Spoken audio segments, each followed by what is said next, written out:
ABN Maharashtra में आपका खैर मकदम। मैं हूं मुनीर आरिफ खान।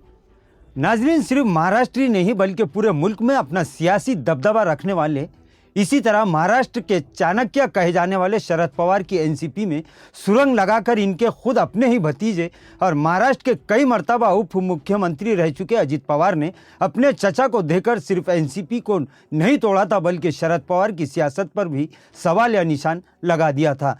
इसके बाद ये मामला इलेक्शन कमीशन तक पहुंचा। इस दौरान अजित पवार ने इलेक्शन कमीशन से ये मांग की थी कि अजित पवार ग्रुप ही असल एनसीपी है और जैसे कयास लगाए जा रहे थे और जैसे बाल ठाकरे की शिवसेना के साथ हुआ था, ठीक उसी तरह इलेक्शन कमीशन ने एक चौंकाने वाला फैसला देते हुए एनसीपी और पार्टी निशान अजित पवार के हवाले कर दिया, जिसके बाद महाराष्ट्र में सबसे बड़ी पार्टी समझे जाने वाली एनसीपी का सियासी मुस्तकबिल दांव पर लग चुका था।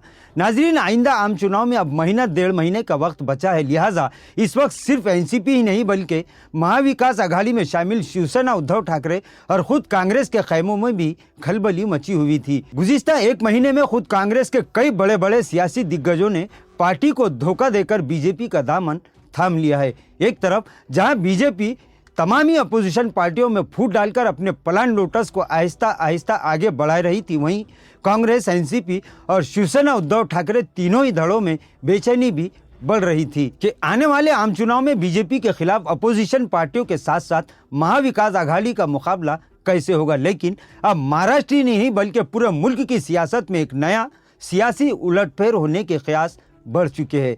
एनसीपी और पार्टी निशान अजित पवार ग्रुप को दिए जाने के बाद आज पहली मर्तबा शरद पवार और उनके तमामी खासदार और आमदारों की एक अहम मीटिंग पूना में मुनाकिद हुई, जिस पर पूरे महाराष्ट्र की निगाहें लगी हुई है। नाजरीन, इस मीटिंग से पहले एनसीपी शरद पवार ग्रुप के एक बड़े नेता मंगलदास बांगल के एक बयान से महाराष्ट्र की सियासत में फिर नया सियासी भूचाल पैदा हो चुका है। नाजरीन, मंगलदास बांगल ने मीडिया के सवालों का जवाब देते हुए एक चौंकाने वाला बयान दिया और कहा कि अब शरद पवार और इनकी पूरी एनसीपी कांग्रेस में शामिल हो सकती है, जिसके बाद अब सियासी गलियारों में नया सियासी जलजला देखने को मिल रहा है।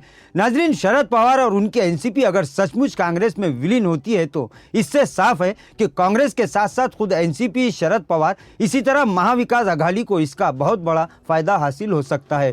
शरद पवार और एनसीपी के कांग्रेस में शामिल होने के बयानों से महाराष्ट्र की सियासत में ये बयान चर्चा का विषय बन चुका है, लेकिन इस बारे में आखिरी फैसला खुद शरद पवार ही का होगा। लिहाजा अब महाराष्ट्र की तमाम ही सियासी पार्टियों की निगाहें शरद पवार के फैसले पर टिकी हुई है। लेकिन वहीं इस बयान के बाद बीजेपी खैमे में भी हलचल तेज हो चुकी है, क्योंकि इससे महायुति को नुकसान जरूर होगा। वहीं सियासी पंडितों के साथ साथ महाराष्ट्र के सियासी जानकारों और आवाम का सवाल ये है कि कांग्रेस इस प्लान में कामयाब होगी, और ये सवाल भी कर रहे हैं कि कांग्रेस ही कांग्रेस में बाकी रहेंगे, क्योंकि इस वक्त पूरे महाराष्ट्र में सबसे ज्यादा कांग्रेस ही के बड़े बड़े सियासी नेता पार्टी छोड़कर बीजेपी की गोद में बैठ रहे हैं। लिहाजा कांग्रेस के लीडरों पर भरोसा नहीं किया जा सकता और इसके लिए महाराष्ट्र के अवाम को इंतजार करना होगा कि आखिर शरद पवार का आखिरी फैसला क्या होगा। वहीं जैसे जैसे आम चुनाव का वक्त करीब आ रहा है, इसी तरह के बयानात सामने आने लगे हैं जो इलेक्शन से पहले महाराष्ट्र की सियासत में बड़ा उलटफेर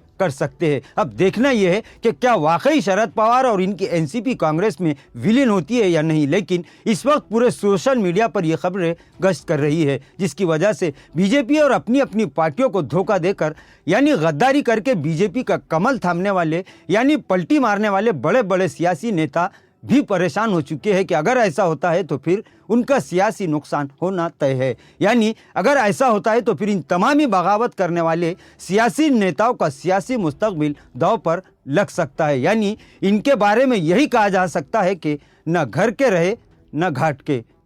नाजरीन, आज के लिए बस इतना ही। कल फिर मुलाकात होगी कुछ नई खबरों के साथ। तब तक के लिए मैं मुनीर आरिफ खान आपसे इजाज़त चाहता हूँ। अल्लाह हाफिज़।